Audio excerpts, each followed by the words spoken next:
today I'm going to start with just a super easy little watercolor.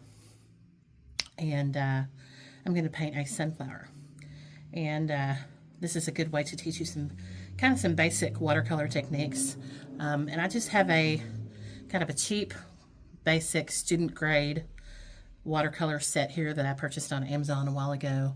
I would show it to you, but it's taped down to my board here. I can show you a link or send you a link, and it's pretty good. I've painted a lot of pictures with it, and it goes a long way. It's actually pretty decent. It's not terribly expensive, so it may be something that I'll share with you later. But anyway, so right now we're just going to do like a basic sunflower. So I'm going to start off with kind of a brown, just a brown shade, and I have pre-misted all of my watercolors with water just so they can kind of reconstitute, and hopefully all my stuff will not fall down here. I'm going to start off painting just a round circle. And this type of watercolor style is for people that are just starting off. If you've never ever used watercolor before, this is a very good thing to start off with. You just basically need some watercolor paper that you can get at any bargain store or get it at any of your craft stores. This particular paper is Grumbacher brand that came from Walmart. It's not the greatest, but it works and it serves my purpose for today. I use it a lot with my students. It's kind of a student grade, but it is actually decent. So what I'm doing now is I'm actually painting wet on dry. So I haven't wetted my paper or anything. Sometimes people do. For this particular thing, I'm not going to do that. And I just kind of got my brown kind of wet, and I just basically, you saw what I did. I painted a circle. And now I'm coming, that's way too much because it's going to run because I'm on an angle here. And this particular brush that I'm using, I don't know if you can see it, is pretty heavy duty, like it's really thick. There's a lot of bristles and it holds a lot of water. It's not really one that I use all the time, but I had it available here, so I thought I would use it. So anyway, so I just painted kind of a brown circle, and you see it's not perfect because sunflowers aren't perfect. And so now with your brush, you can do several things with your paint. You can put paint on the paper. You can take it off the paper with your brush. So when your brush is wet and you add color to it, it's adding color to the paper, obviously. I'm going to switch brushes because this one's just not really doing what I want it to do. I'm going to go to a smaller, this is called a round brush. This is actually a pretty good brand. It's called Best. I really like it. This is a number 7. I'd prefer to have a little bit bigger one, but I don't have one here right now. So you can add paint to the paper like this, or you can take it away. So if I want to take it away, I'm going to dry my brush, and you just use your brush basically to just mop up or soak up some of that paint. And that gives you kind of a cool effect. As long as your paper is wet underneath, your watercolor paint is going to move. If it is not wet underneath, it is not going to move. And if it doesn't move, you're going to get more of a harsh line, and you're not going to get some really cool, interesting bleeding kind of effects. So right now you see I'm dropping some purple, just dotting some purple in this kind of wet paint, and it's kind of spreading out, and they call that a bloom. So I'm blooming. So blooming is one of the easiest techniques that you can do, and it kind of adds texture. So we want the center of our sunflower to have a little bit of texture because to emulate the sunflower seeds. So I'm going to try some just different colors just to see what will look good. And you kind of have to think about where you want your light to come from. So since mine's kind of pooling up down here on the bottom, I think that I'll have the light coming from maybe this side. So this side of the sunflower is going to be just a little bit darker than the other. Yeah, so we can come back later and do that. And you can add some black if you want to be, a little more dramatic. You can add some black down here. But we're just going to kind of let it kind of blend together and kind of let it do its thing. And it's going to change as it dries. And I don't like how this is pooling up right here because my table's kind of at an angle so you can see it a little bit better. So it's pooling a little bit on me. So I'm just going to dab that up with just a paper towel. And we're just going to leave that alone. Okay, so Some people are particular about their edges bleeding through, and some aren't. In some cases, you don't want that. If you're painting something really detailed, you definitely don't want that. But this is just kind of a loosey-goosey, really just flowy kind of abstract sunflower painting that's super, super forgiving. So we're not going to worry about that if something actually kind of bleeds into the next thing. So I'm going to start just a petal shape, and I'm just going to, everybody can draw a sunflower petal, okay? I'm going to just, you see how I did that? That looks like a sunflower petal, so I'm just going to fill it in with this paint that I have here. Okay, that's pretty easy. Easy, okay? So I'm going to get a little bit more paint. And I'm going to do the same thing here, and I'm going to let them touch. They don't have to be shaped the same way, because flowers are not perfect, just like people. They're all different, which is the beauty of it. Now, you can see that the paint from my center part of the sunflower is starting to bleed into my petals a little bit, which I really like, and I was hoping that it would do that because that just gives it a little bit more definition, a little more interest. I'm going to come back with kind of an orange color, and you can just play around with colors, whatever colors that you like. I'm trying to get this kind of bright, so I'm going to take a little bit of an orange paint, and you know, you want your watercolors to be the consistency of really watery paint. Not like acrylics or anything. You do not want any gloops or glops or anything like that. But you want it to be opaque enough that there's actually color showing. So I'm just going to add some water to that just to kind of let it blend a little bit. I think I'm going to bring some of that over to this petal too. Yeah.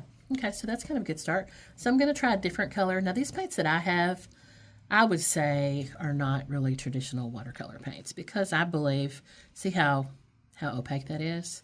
Some of the colors, and I'm not a super huge fan of getting a palette with a lot of colors. This one has 48 colors in it, and I think that's too many. I think you only need like 10, because then you can make all your colors on your own. You don't have to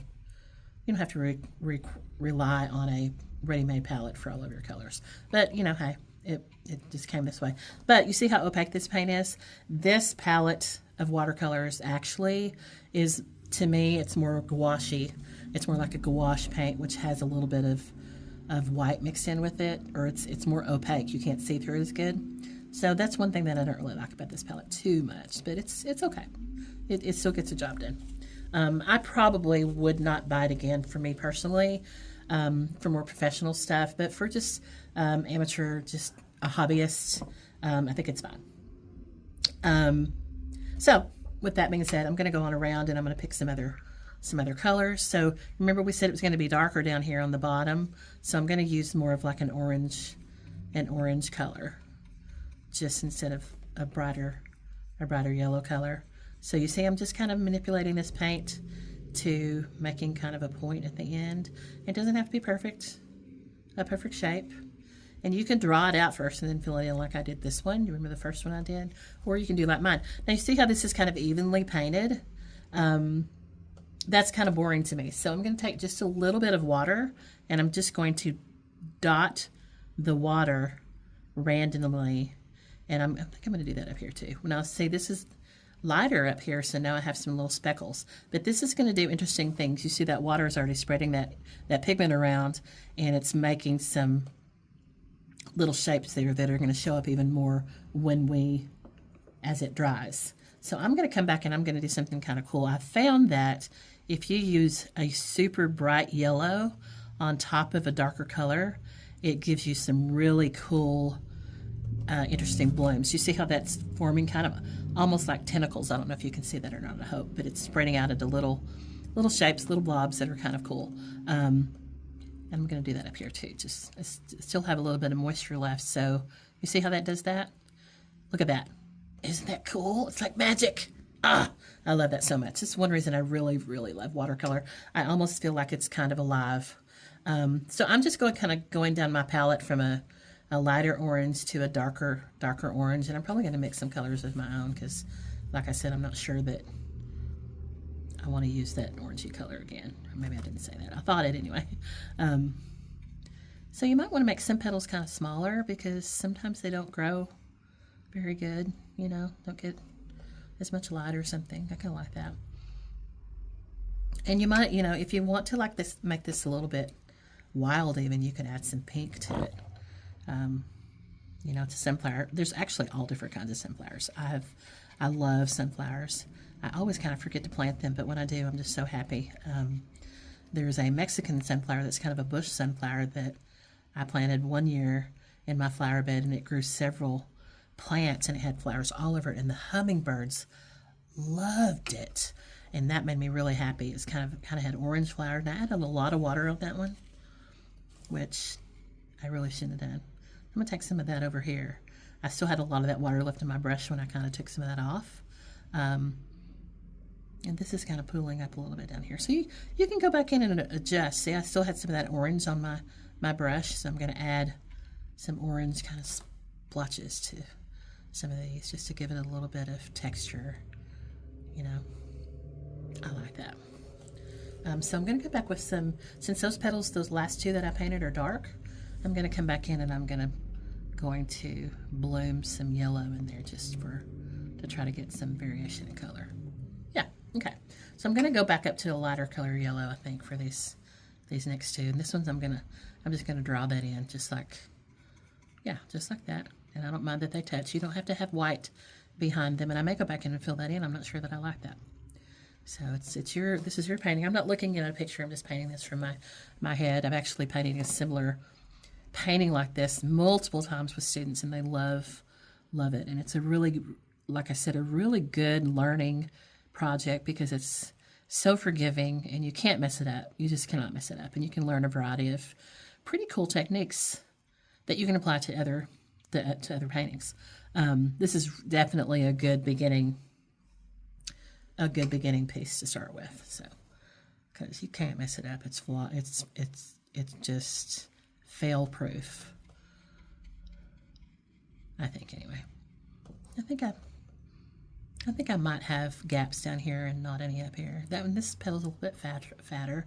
So if it were me, I would and I weren't talking, I would probably just paint a whole bunch of petals in. So you see how this is dried now, so it's not bleeding so much, which is cool.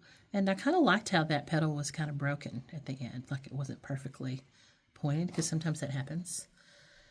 Okay, I'm going to do one more, and I'm going to do it kind of a medium orange color, just to kind of follow along the darkness, being darker down on this side a little.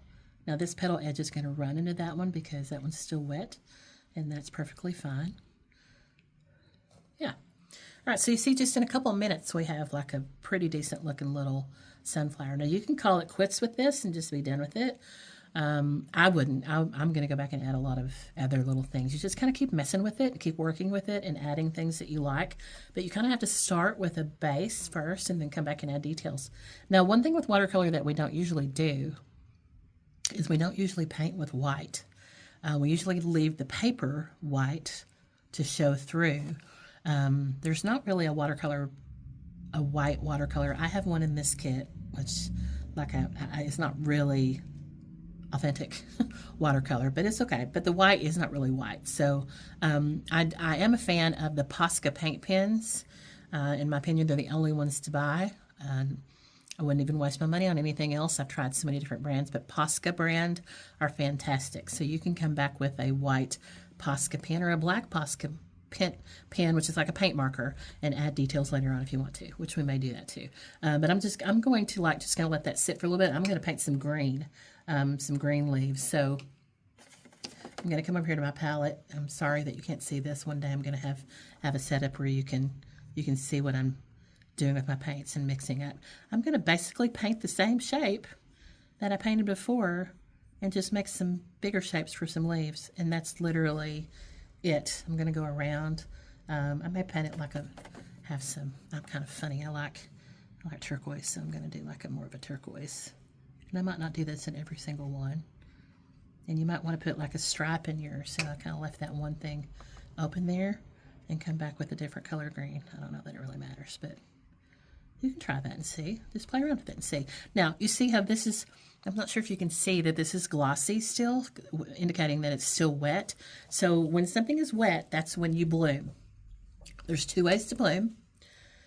one way is with pigment and one way is with just pure water. So sometimes if you do, like especially if you have a dark color, like if you're doing a sky and you want to do stars, then you have your navy blue sky and you come back with just water and you dot just the water, and those dots will grow. There you can see, you see what it's doing? Yeah.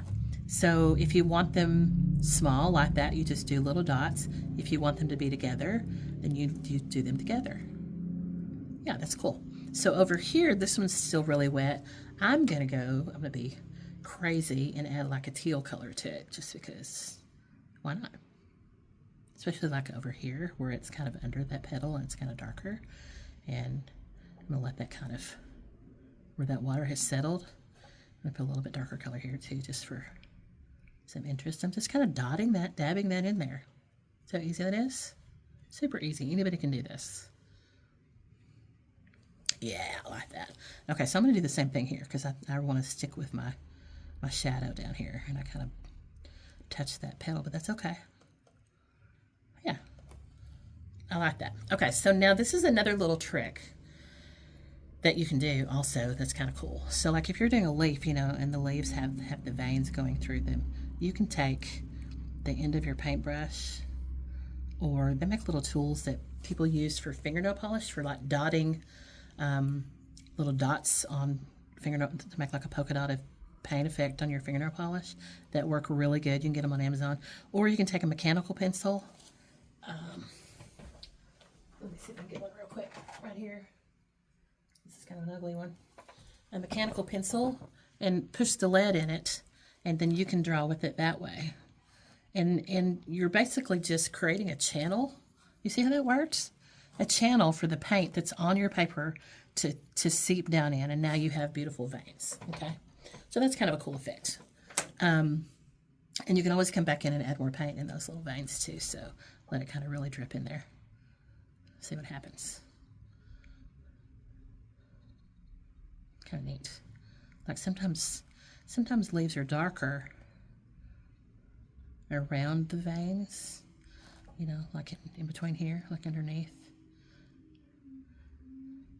And it looks like I'm dotting everything, but eventually it all kind of blends in. Okay, so I kind of like that. So sometimes I will take different colors of blue even, and this is a real light blue, and this is not a transparent color at all. And I'll even like do a blue leaf for like just to add a different color, just for kicks.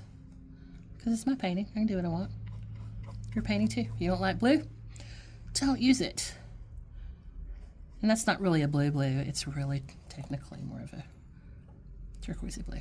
I don't really like blue either. Okay, so that looks kind of weird, but I like it. So this one's a little more turquoise, so I'm gonna come up here and just do another. Oh no, I touched my leaf. Uh-oh, what do I do? How do I fix that? You see what I did? I painted on my petal. Oh no. I'll show you how to fix it. So your paint is somewhat erasable for a little while.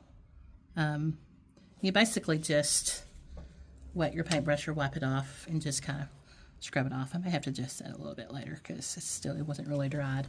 But you can even come back a couple days later, and even, well, forever actually, and come back later and take a wet paintbrush and scrub kind of like you would with an eraser, just gently. I don't mean like really, not like if you were cleaning the kitchen sink or anything, but gently clean around, you know, where if you want to take some color off, like say for instance right here, if I want to take a little bit of color off there. You see how that came off? It's just with a clean brush. And I hold a little piece of paper towel in my hand like this all the time, and I'm constantly like wiping my brush off rather than on a, you know, just having a folded up piece of paper there. It's just kind of my preference, but yeah, so you can come back and scrub. Like I could take off some of this one if I wanted to. See how that comes off? Kind of like an eraser. Kind of cool. So you may decide that you want to do something kind of interesting there. I actually think I'm going to come back with a darker color and do some definition there. See, there's no separation between those petals anymore because I painted over it. And this paint is a little bit thicker, which I don't really like, but that's okay. I come back up here and add more definition here between those petals too. Yeah. And okay, so you see I have a little bit of buckling here with my paper. Okay, so this is a very common problem. And you see I have my paper taped to my board. There's a lot of watercolor paper is going to buckle when it gets wet. It's just kind of what it does. There are things that you can do to keep that from happening so much. The thicker the paper, the better it is. The paper comes in pounds, comes in weight. This is 140 pound, which is pretty much kind of student grade. It goes up to 300 pound, which is really the best, but it's really expensive. So for now, this is okay, and you can blow dry this and try to get a little bit straighter. You can mist the paper and blow dry it, and it will stretch the paper a little bit before you paint. I never do that. You can even take a light iron with the pressing cloth and iron it from the back, and it'll take the wrinkles out. But honestly, when you put it under glass, it pretty much straightens it out anyway. So I wouldn't worry about that too much. However, it does kind of make a little bit of a challenge if it wrinkles up too much, because it can cause little valleys and wrinkles and stuff in your painting. But it's okay. But the best thing to do is to invest in a watercolor paper block. Let me go over here. I'm going to get one real quick. And that is basically where they took a pad of paper and they glued it down on all four edges. Like here's the pad of this paper here, this Fluid 100. I bought this at Give Me Five or something, where they have everything in a big bin and you just dig through stuff. It's probably an Amazon return. I got it for $5 and it was like a $40 thing of paper. So anyway, so see this, it says 300 pounds. That's the good stuff. But what happens is they take it and they glue it on all four sides. So you don't get that buckling. And then when you get through, they have a little opening that you run a credit card or something through. I don't know if you can see. I can put my fingernail there. See that? And then you separate the paper, but it keeps it from buckling. And so it is better. But this costs, like I said, about $40, something like that. I haven't checked it in a while. And the other pad that I'm painting on is like $10. So to start off, it's okay. You'll have a little bit of buckling. Or you can go buy the fancy stuff. It's up to you. It's your money. Okay, so we're gonna keep going. Now what I'm gonna add just some, I wanna do some background, some kind of pretty stuff. And I'm gonna stick with this turquoise color. I'm just gonna do some pretty kind of washy things down here. And I have a lot of water in my paint, on my brush. And I'm just I'm gonna go all the way to the edge, because I have this taped all the way to the edge for a reason, to give it a stark ending or beginning of the painting. It's going to look real pretty when it's in the frame.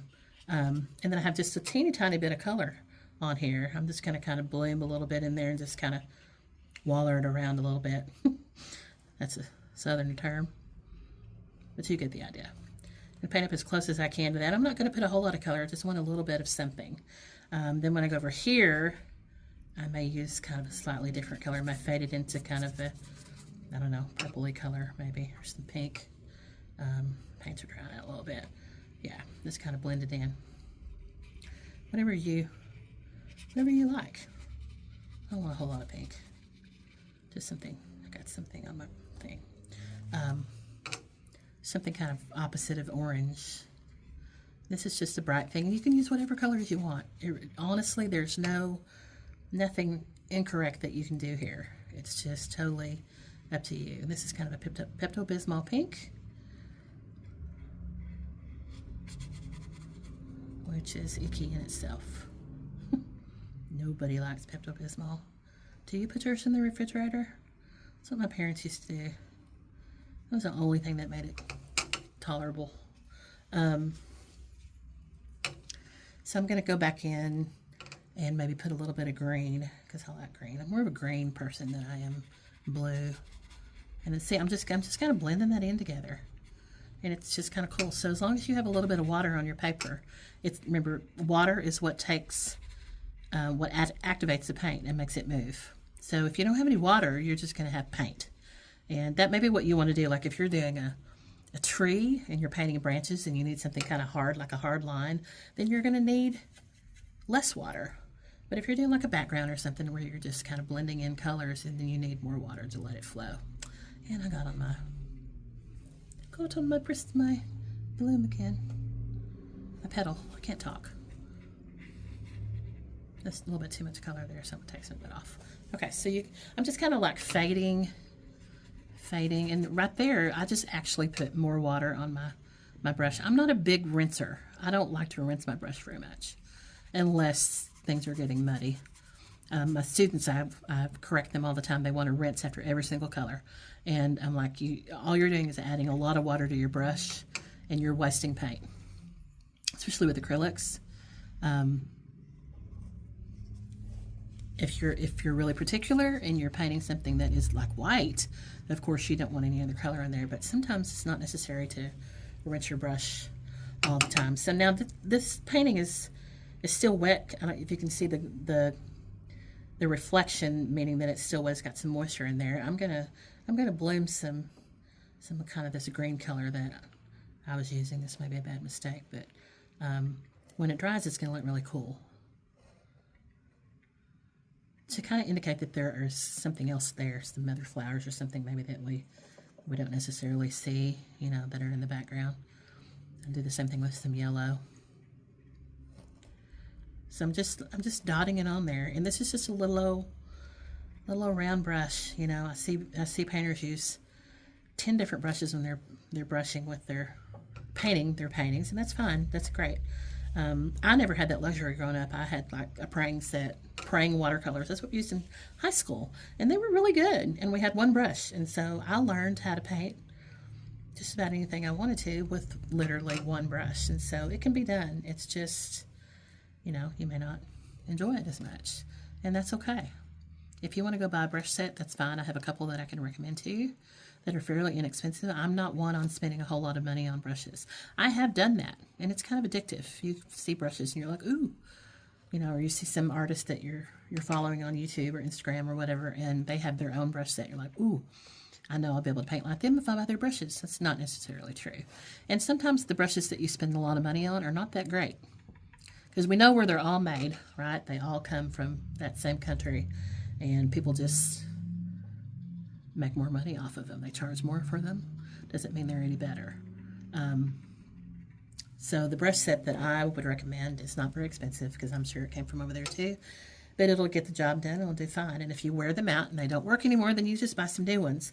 I have a brush set that I bought from an artist that I was following for a while. I paid over $100 for 3 brushes, thinking that would be the bomb, and they are okay. But you know, they're just okay. I don't really like them all that well.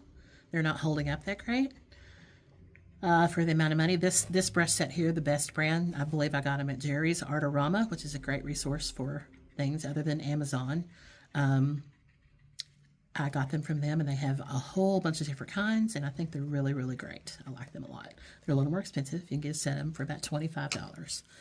The beginning set that I just purchased for my students is about $8, and they're actually not that bad. So you can spend whatever you want to spend. I am not a big proponent of spending a lot of money, because I don't have a lot of money to spend on things, and I get by with what I have sometimes. So I'm just going back and adding some more things in the background, just to kind of pretend that there's more foliage down there, some more leaves. Yeah, I think that looks kind of good. So eventually, I'll just work my way around the paper here. I'm going to continue on with this blue. I don't know if you can see how opaque this blue is, meaning you can't see through it. It's not very thick, but it has that white in there, and yeah, not necessarily what I was going for. So naturally, I have to thin it down a little bit. I have to add more water. So that's what I'm doing. Carefully going around these leaves. Doesn't matter if you really touch them or not. It's okay. I'm going to smush that around a little bit. There we go. Come back into this green and add a little bit more green up here, just because I like it. But you can see this is, I don't even know how many minutes I've been recording, but this is just super easy and really fun. And you know, people will be so impressed when you paint your own things. You can give them away for gifts. I've given my stuff away just a gift so long that I tell people now, please hang it in the closet if you're tired of looking at my stuff, because, you know you have like 14 of my things. Rotate them.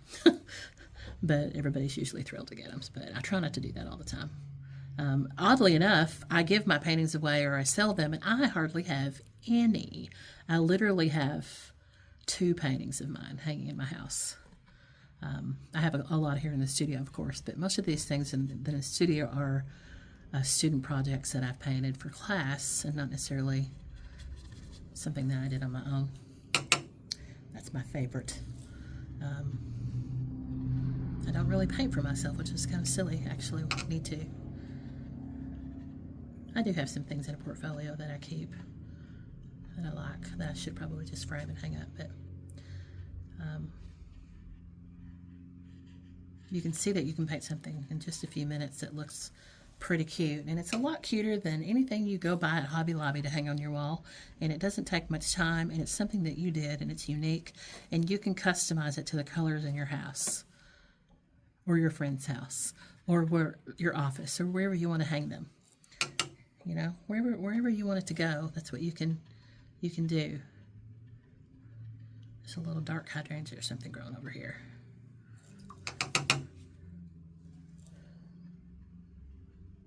Bring that up here a little bit. It's growing behind there. Yeah. I'm just gonna add some water and kind of like soften that a little bit. Bring it on down here.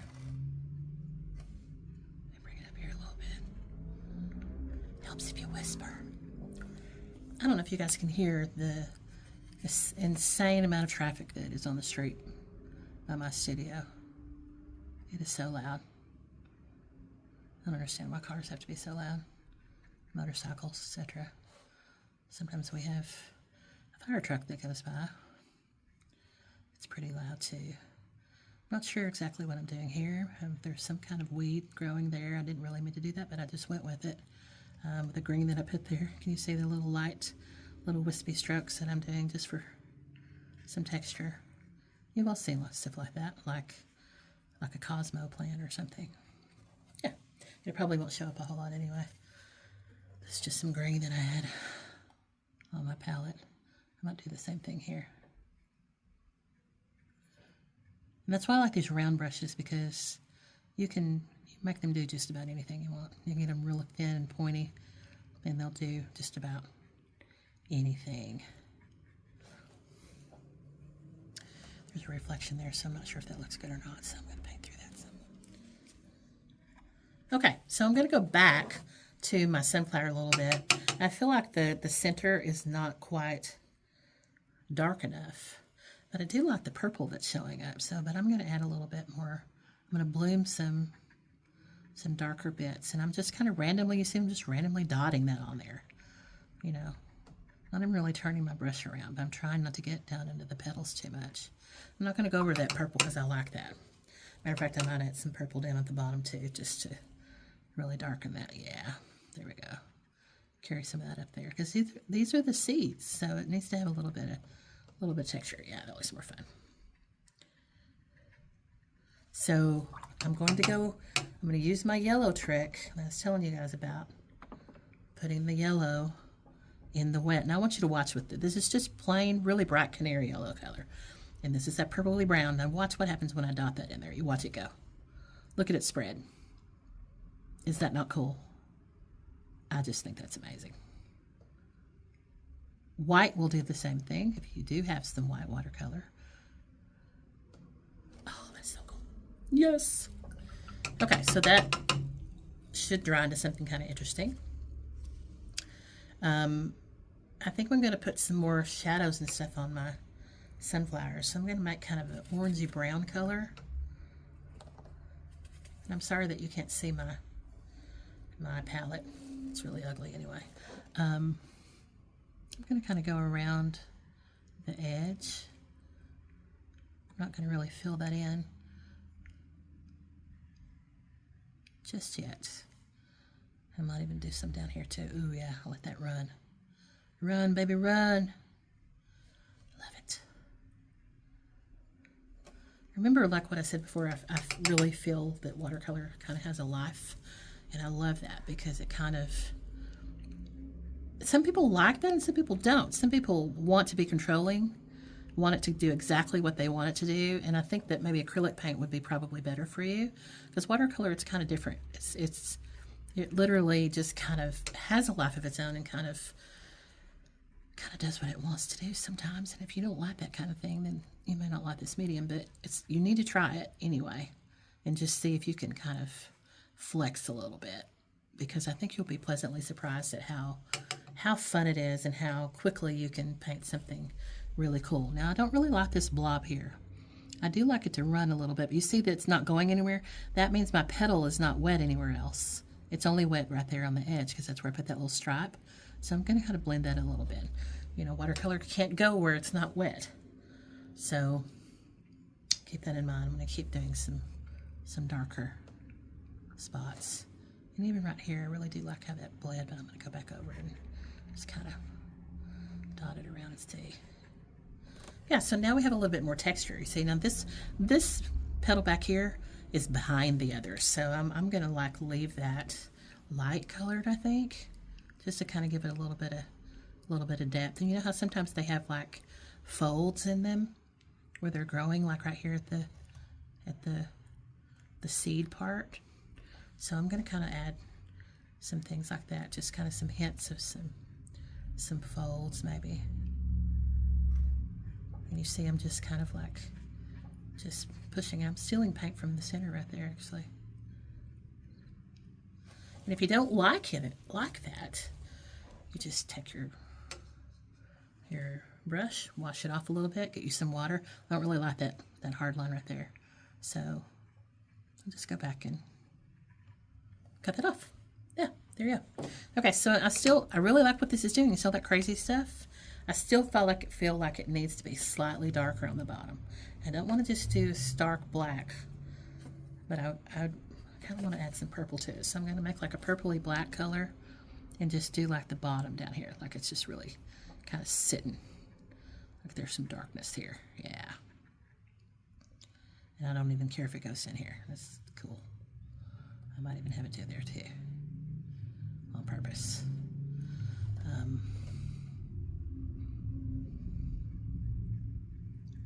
think I did there.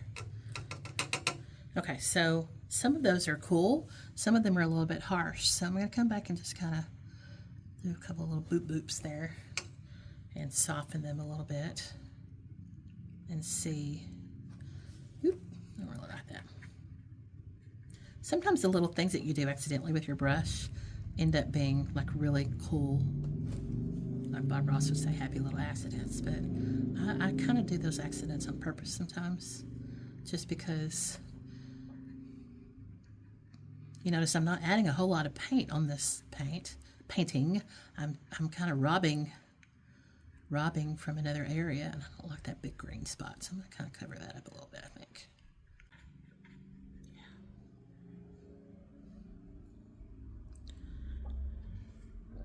And up here. Okay, hold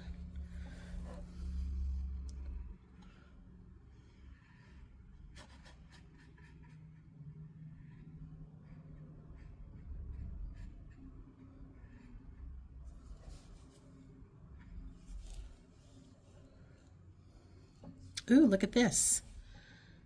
See that really cool bloom thing that I did? Okay, so you see the little edges here?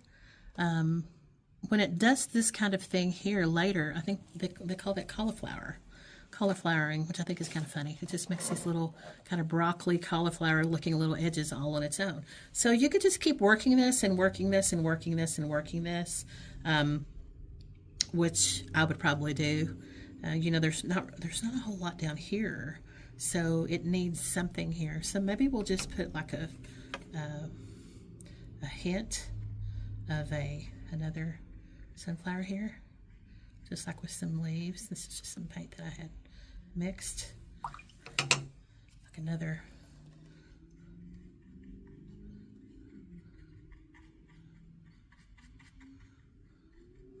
Another flower,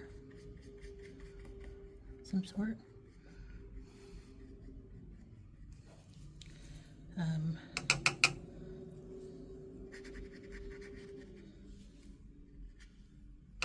See, I'm gonna do it like it's looking down, sort of. Like I'm a disaster. I'm whispering again. Sorry.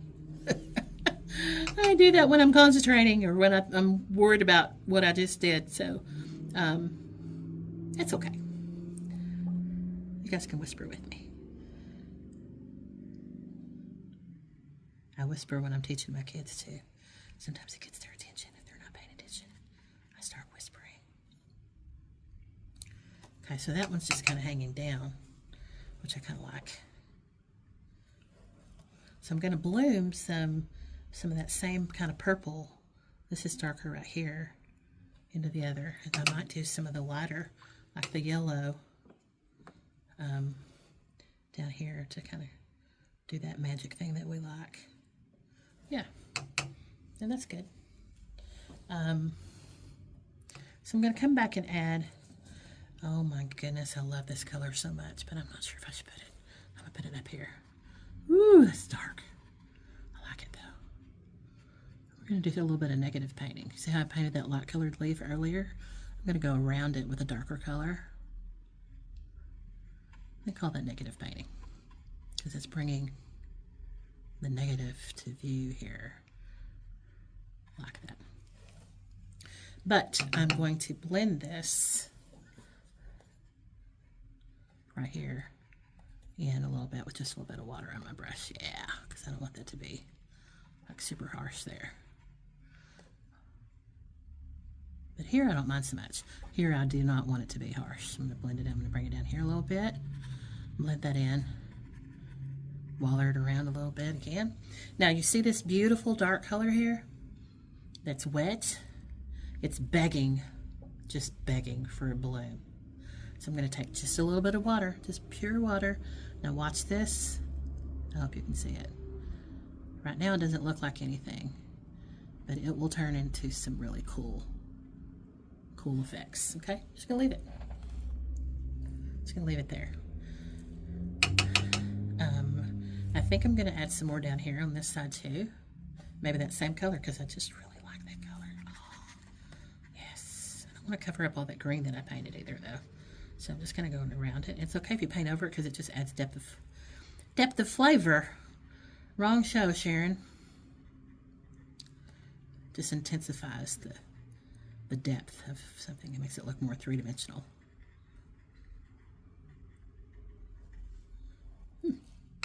I like that. I don't want to lose that. I like that a lot. So you kind of let the paper and the watercolor, the paint, do its thing and see what it's going to produce for you. And then you can come back in later and work with it and see what happens. I really love this edge here, but this is kind of blah. So I don't want to lose this edge, but maybe I can add some more of that beautiful teal color, whatever that is that I'm painting. Oh my goodness, I love that color so much. Here. Just add a little bit, maybe up to that edge to make it look kind of like it's some flowers or like a hydrangea or something. You guys know what a hydrangea is? My best friend in New York has the most beautiful hydrangea bush. I would call it a tree because you can walk under it. It's the most glorious thing I've ever seen. And I was there back in October and it had the beautiful, beautiful, beautiful buds, blossoms, blooms on there. And she just takes them and just dries them. And they look just as beautiful dried as they do alive. And oh my gosh, I love it. I took a bunch of pictures. I want to paint it one day.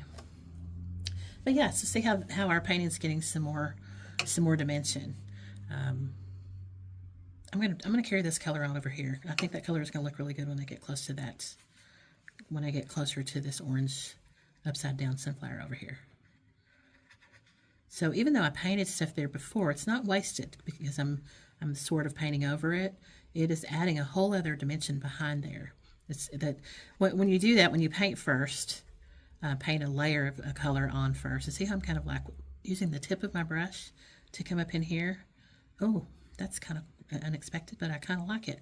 It looks kind of like a fern leaf or something is poking out there. That's cool. Yeah, I like that. It's called underpainting. So underpainting is a good thing. So you see I have this tape here. Now, the reason that we tape is just for, well, two reasons with watercolor painting. It's to help stabilize the paper and help you not get too terrible of any buckles or bends. Theoretically, that helps. But it's also to give you a hard edge there, which when you remove the tape, it looks really cool. It's kind of like a matte. And you can use different kinds of tape. They make a craft tape called washi tape. I'm not sure if I have any here. And you could get it at Michael's or Home Depot in the scrapbooking area, usually. And it comes in all different colors and different widths. And sometimes I use it. They have like, a 1/4 inch wide or, I don't know, 1/2 inch wide sometimes. And that gives just kind of a different look to your self-made mat that you put on your painting. So the point is, when we pull this tape off, there's going to be a white area there that's very crisp and clean. And when you put it in a picture frame, you don't have to have a mat because it kind of creates a mat for you, which saves money because I'm cheap. Because you can spend a lot of money on frames and matting and all that kind of stuff, which is fun because it really does make it look prettier and it lasts a long time. There's a couple of online resources for frames and matting and that kind of stuff that I can also give you that I've found that are less expensive than some things that have some beautiful things. They have some budget frames too that aren't bad that you can look into. So I'm going to bloom a little bit of water here just to break that up a little bit more.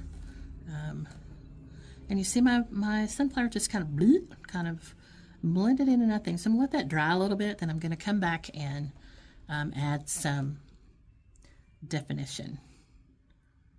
Not sure what I hear. There are some other music instructors that teach downstairs from me over to the east a little bit, and I hear them sometimes. I hear saxophones. But there's a lot of road noise. Unless it's in the evening, and then it's not too bad, but just kind of part of it when you're on the road here. Okay, so you can just keep filling with this and filling with this and filling with this and get it just the way you like it.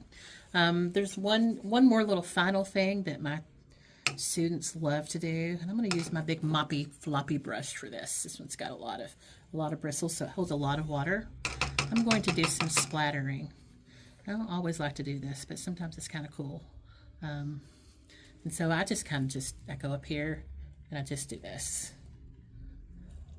And I'll just kind of add some dimension to it. It's a color that I like.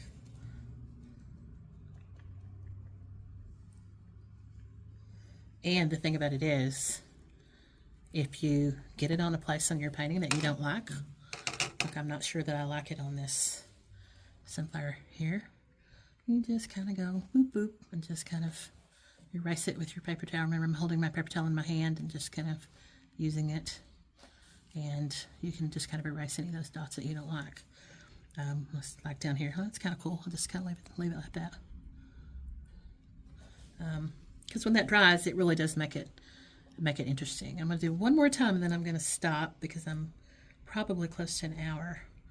I'm going to come back on this edge here again and just make that just a wee bit darker.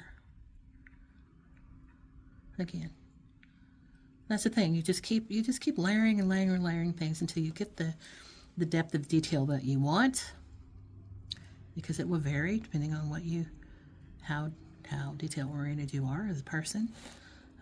Some people are a little more flowy like me. Some people like to have things just perfect, and that's okay. Whatever style you have, that works for me too.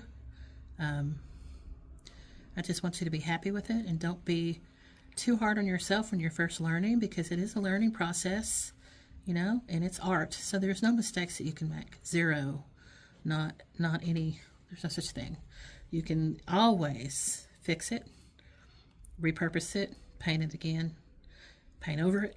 I have lots of paintings here in the studio that I've painted over multiple times. Sometimes I've used the back of the paper if I didn't like the way it looked, just start over. Sometimes I just deal with it and count it as a learning experience and just go on. And that's just kind of part of it. You can tell that I like teal and turquoise. That's really kind of my favorite. So I would probably like darken some of these other leaves too, if I were to continue on, like maybe here, just to have something a little bit different. I don't want it to blend in too terribly much. But I'm going to see how small my paper towel is now. It's very colorful. It's kind of pretty. It's soaked up a lot of water. So I'm going to come back up here and just kind of spread that around a little bit. I don't want it to be real, real dark. Maybe darker than that.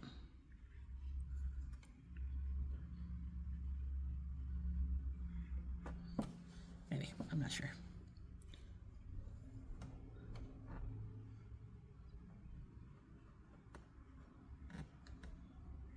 So, you know, you can paint it, and if you paint something that you don't like, you can come back and scrub it off. See, I don't like that. That one lone dot on that leaf looks kind of dumb, so I'm going to just, boom, it's erased, gone. I don't like that one either. It's erased, that one either. It's erased. Okay, so that was not too bad. I'm going to leave that. I'll get rid of that one too. I don't like that either. Okay, so, and you can do different colors of splattering. You can hold it way up high and let it make a big splat, kind of whatever you want to do. I'm going to take my palette off and show you real quick this messy, messy, awful palette that I have painted so many pictures with. I don't know if you can see this or not. My camera's pretty full. These are a couple of homemade colors that I made, a gold and a pretty teal color changing thing. But this is where I mix some of my colors in. But that's it. This is the little cheap palette that I have. So I'm going to give you one last tip, and I don't usually like to do this till this is dry. But when you go to remove your tape, I'm going to take the outer pieces off first. And I have to hold it up on the paper a little bit, on the table a little bit better. When you go to remove your tape from your paper, it's really important that you do it at a 45-degree angle, because if you do it straight across, you're liable to rip your paper, which makes me angry when that happens. So, okay, so watch. You see how instead of me just doing it like this, I'm going to go this way. And go kind of slow, but look at that edge. Oh, that's so good. Love it. Okay, I'm going to give you the big reveal here, so if I can get a hold of that. So again, go at it like a 45-degree angle all the way off. Pull down or pull to the side. My goodness, that looks good. And this is going to make your painting pop when you see that border. And if it doesn't, like, see, I should have waited till it was dry all the way. It's not perfect. It's okay. I knew that was going to happen. That's why I was preempting that with what I was going to say. So we're going to go off at a 45-degree angle. And again, I got some little bleed throughs, and that's perfectly fine. But there you have it. There's our quick, easy, beautiful, really pretty little sunflower that we painted lickety-split with no trouble, using whatever colors you like, with just a few little techniques that you can take and use in other things. And you have a wonderful gift or a beautiful thing to hang on your wall. All right, so I hope you guys enjoyed this class and this little chat with Sharon, and we'll do it again, okay? Thanks. If you really like it, then you know the business to leave me a comment, share, and like, and distribute, and all that, yada, yada, yada, yada, boom. So anyway, love you guys. Shine your light. Bye.